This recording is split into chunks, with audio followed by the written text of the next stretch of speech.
You're watching The Sports Objective, the podcast for Pirates.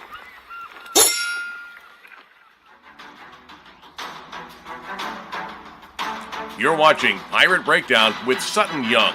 Join Sutton every Wednesday night on The Sports Objective as he talks East Carolina football. Here's Sutton.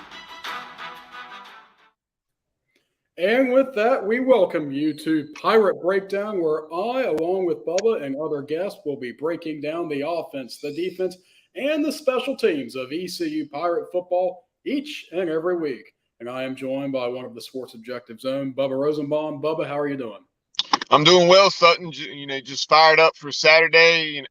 It seemed like it was going to take forever to get here, and then the more the summer went along, and time started to pass pretty quickly. And fired up for Saturday.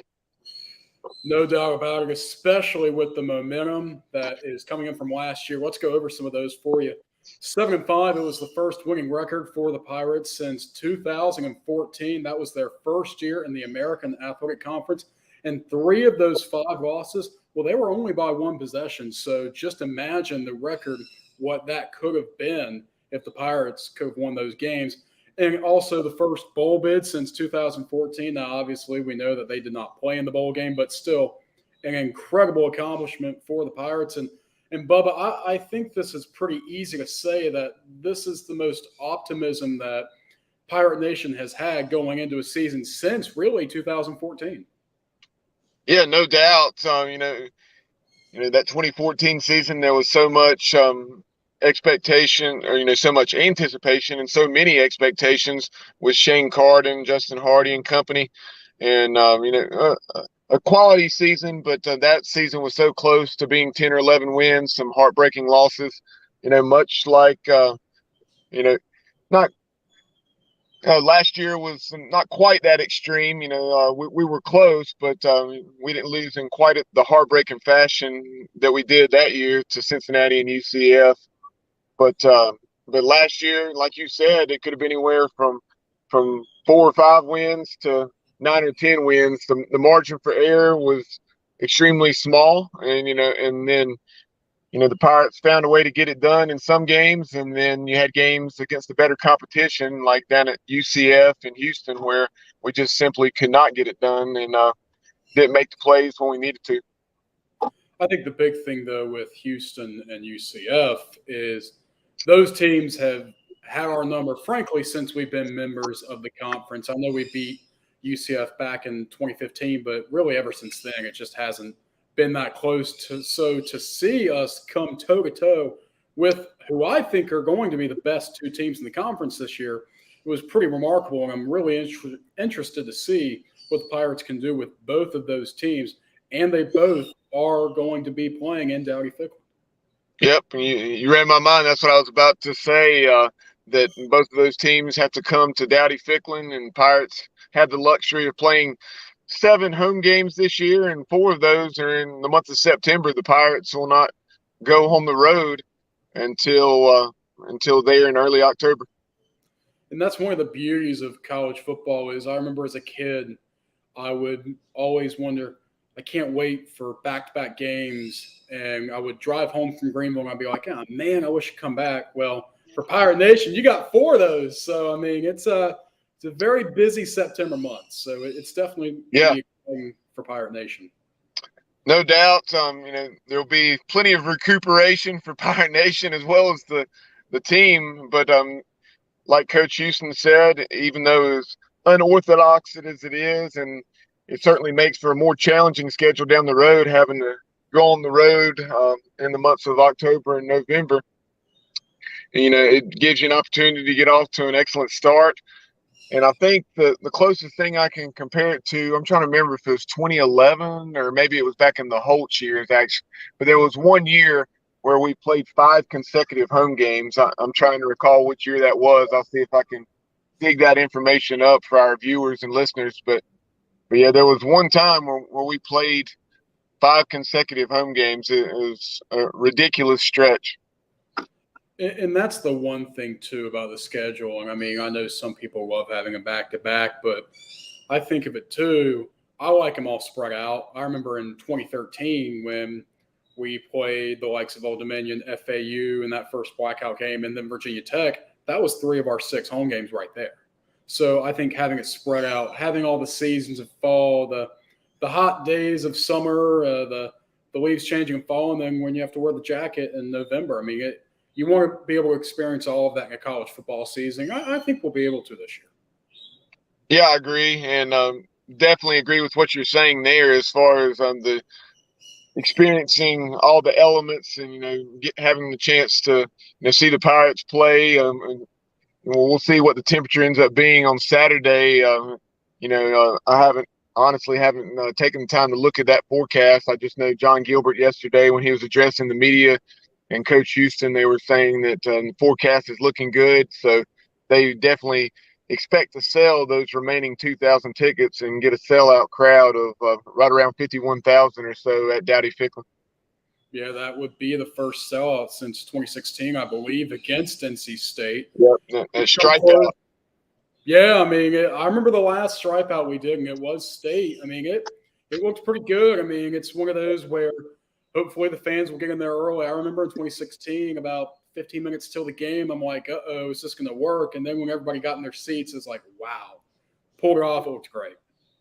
Yeah, that was certainly the peak of a very dark era. But that day, second game of the Scotty Moe era, was an awful lot of fun. I remember jumping on the Wolfpack early, and you had big runs where State failed to wrap up, and James Summers did what he did so well, running with the football and making plays. And then NC State had some frustrating penalties, from their standpoint, and maybe missing 2 or 3 field goals that were very makeable, and definitely failed to capitalize on their opportunities, and the Pirates took advantage.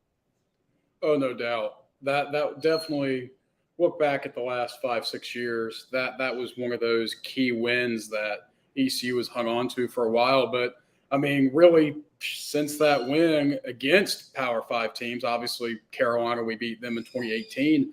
But the last 2 meetings with State have not been pretty. But it certainly seems with the experience coming back, we have 16 starters coming back this year for the Pirates. It doesn't seem to be a blowout this time around. No, I mean, you look at these 2 programs. There was a time, back, like I was speaking with John Casaza, the first East Carolina quarterback to ever beat NC State way back in 1971, and that is going to be our debut episode of A Pirate's Life for Me, Friday at 12 o'clock. So definitely check that out on our YouTube channel when we recorded that conversation this afternoon.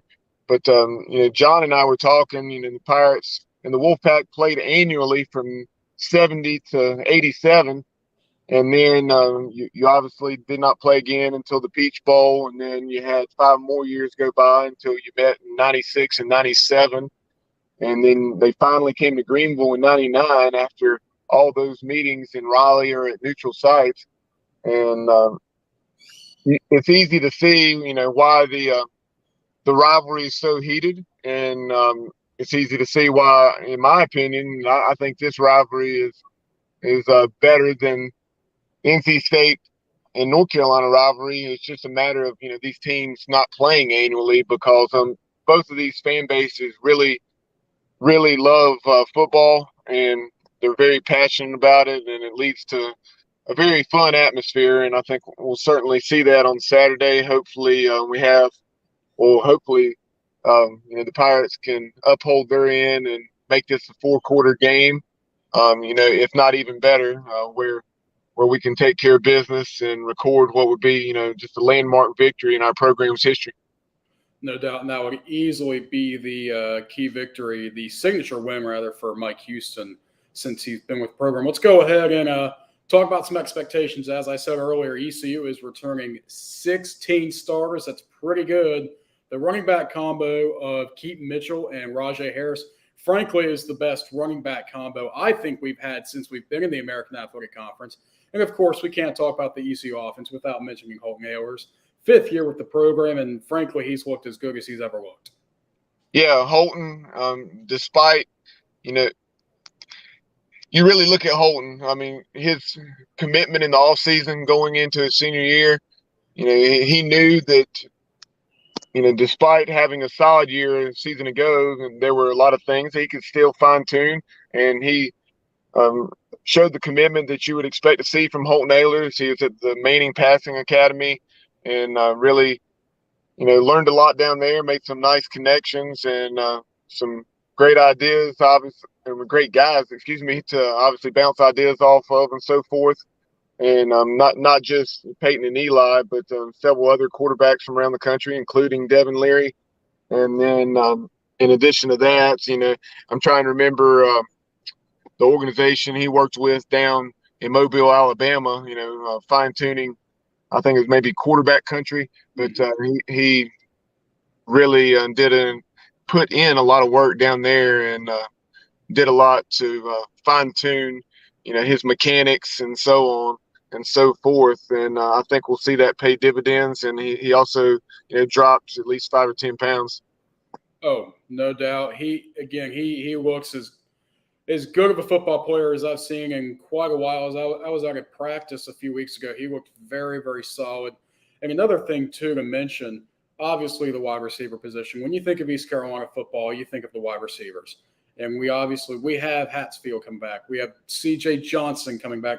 But we have 2 new guys, Isaiah Winstead from Toledo and Jalen Johnson from Georgia. I mean, I think that those 2 guys can easily make an impact right away. Yeah, I'll first talk about the wide receivers, and I'll revert back to the running backs for a moment. But as far as the receivers are concerned, obviously you lose Tyler Snead, who's so reliable, and then you also, you had the question marks of C.J. Johnson. Fortunately, C.J. took care of his business and is looking better than he's ever looked, according to Donnie Kirkpatrick and the coaching staff. And then you did have the loss of Audio Matosho, who really developed into a solid receiver that produced at least 35 to 40 catches. So I think that a position that was looking pretty iffy at one time, and then you may have some suspect depth now. That's per Donnie Kirkpatrick. I think you have talent, but it's just unproven behind those guys that we've already mentioned. But you think about it, C.J. Johnson, Jalen Johnson, Isaiah Winstead, and then you throw in Shane Calhoun, Ryan Jones, and then obviously the guys you've already mentioned with Rajay Harris and Keaton Mitchell. I mean, that's a pretty elite skill group, in my opinion. I think that it's the best we've been at those positions across the board, since you had those playmakers back in 2014 with the likes of Breon Allen and obviously Justin Hardy, Zay Jones, Cam Worthy, etc. Oh, no question about it. And here's your first prediction for you for the 2022 season. This really, I guess some might say it's a soft prediction, but I think Keaton Mitchell, he will lead ECU in touchdowns. What he did last year, I've got so much confidence in the guy. He is going to be an absolute dog for this ECU team. Yeah, another thing to keep in mind regarding your prediction with Keaton Mitchell, not only can he create those explosion plays, as a running back, you had at least 5 or 6, if not more, touchdowns of 50-plus yards a season ago. This year, he's also returning kickoffs, so keep that in mind. I would not be at all surprised to see him take a kickoff to the house in 2022. I could honestly see him take 2. He's that talented. And speaking of that, too, another prediction that I've got, Malik Fleming, I think, will lead the team in interceptions in a defense that, frankly, has been at its best, really, since they've been in the conference. Yeah, Malik Fleming, he had a very solid 2021 and didn't, receive a lot of accolades or attention just because Jaquan McMillan was having a historically good year, on the corner opposite from him. But Malik, you think about the Pirates salting away that game against USF, on the Thursday night. He had that big pick 6 that really gave us a lot of momentum and played solid football for the most part. And then you have a pre-Washington coming in from Buffalo. He's played a lot of football there in the MAC for the Bulls. And then so when you look at a pre-Washington, you've heard so many guys, hey, who's standing out in this secondary that wasn't a part of it last year? And they say, hey, it's a pre-Washington, hands down. He had a pick six on I think the first day of contact. And, he's continued to impress throughout camp in the intra-squads. So very intrigued to see a pre-Washington on Saturday in this season. No doubt about it. I think that we can't talk about this defense without talking about how well Blake Harrell has done for the Pirates since he's been here since 2020. Yeah, Coach Harrell has really given the Pirates what we've needed defensively with the change of scheme. Obviously, why Coach Houston was going away from Coach Bob Trott. He just felt like we were a little too vanilla and not multiple enough against today's offenses. And Coach Harrell was the guy that he was familiar with. And then when he presented himself and his scheme the way he did during the interview process, it removed all doubt. And Coach Harrell's unit has shown tremendous strides in 2020. That season kind of was what it was. And you saw some progress, but just because of the craziness of 2020 and the COVID impact, you didn't see what you would have seen otherwise. And you had to play an abundance of young, very inexperienced defensive linemen. But that hardship that the Pirates went through in 2020 is, really paying off now. And you take a look at it, and this year, I think this could be our best defense since Skip Holt's years. Last year, we went from averaging, 34 or 35 points a game allowed, and we only allowed, 25 and a half, 26. Yep. No, I mean, there's no question that this defense is going to be one of the best we've seen from ECU. I mean, frankly, since we've hit the 21st century, they are going to be a very good defensive bunch. Now, let's jump to special teams. Owen Daffor obviously back, but Luke Larson, he is a guy to watch out for. He has looked very, very good in preseason camp. The 30-year-old, he's going to make some plays for the Pirates. Yeah, no doubt. Very intriguing replacement there for John Young with Luke Larson. And when I think of Luke Larson, the first play I think about is I think you're probably going to think or realize where I'm going with this, and that was that fake punt back in 2020 in the season finale against SMU where the Pirates were facing a 4th and short situation, and SMU didn't line up as they needed to and had a soft edge, and had a wide open lane, for Luke to take advantage and pick up that first down. And everything we've heard after maybe some inconsistencies in the spring, he's really stepped up his game this fall. And then I know we'll really talk about Owen Daffor. He was automatic inside of 40 yards last year, and then he's probably best known for the kick at Navy where he drilled it from 54 and it would have been good from 60.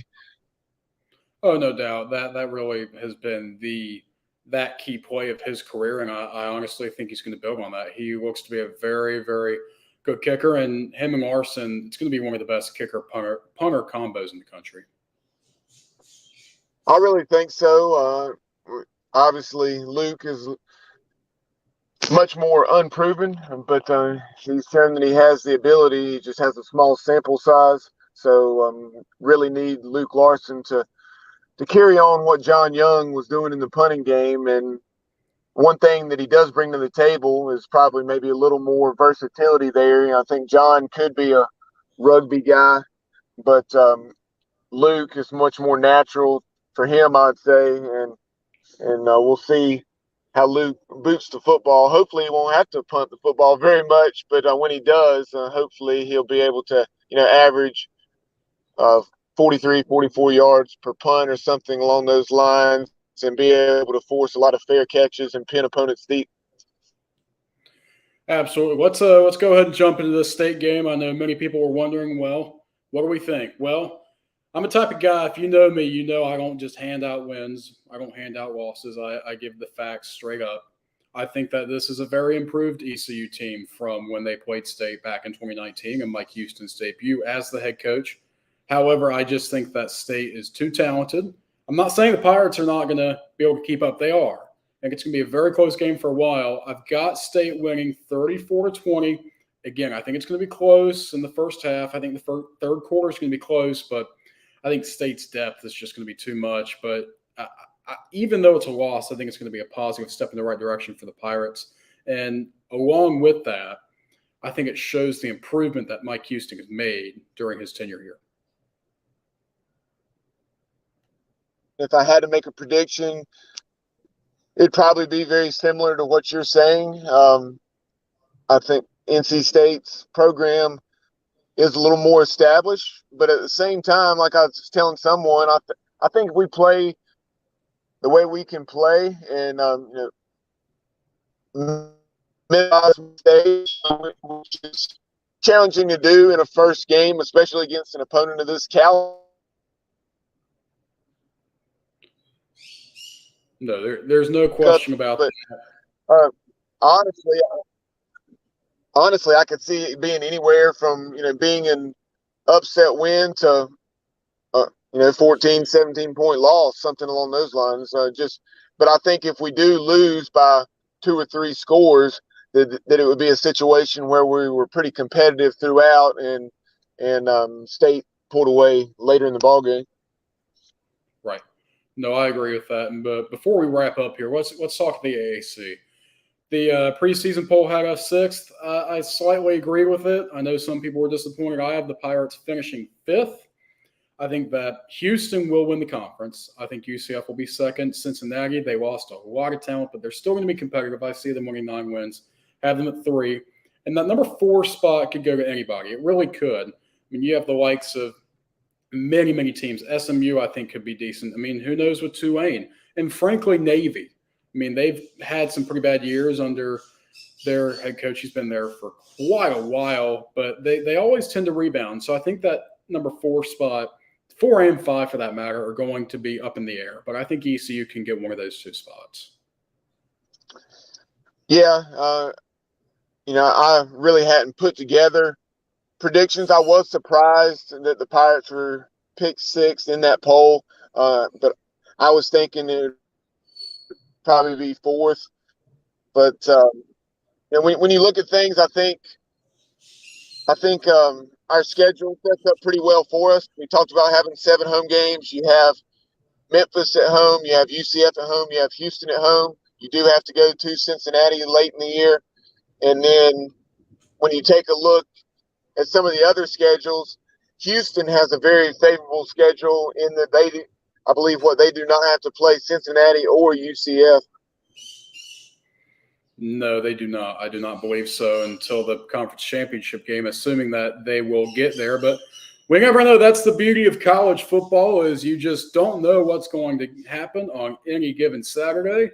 Who knows? Can the Pirates win the conference championship this year? We will find out. But certainly it looks like it will be a positive season for the Pirates, and I do expect them to get back to a bowl game. Bubba, any final thoughts? No, just looking forward to seeing Pirate Nation pack Dowdy Ficklin on Saturday. It's going to be great to see Pirate Nation doing what it does so well, and that's create a raucous atmosphere.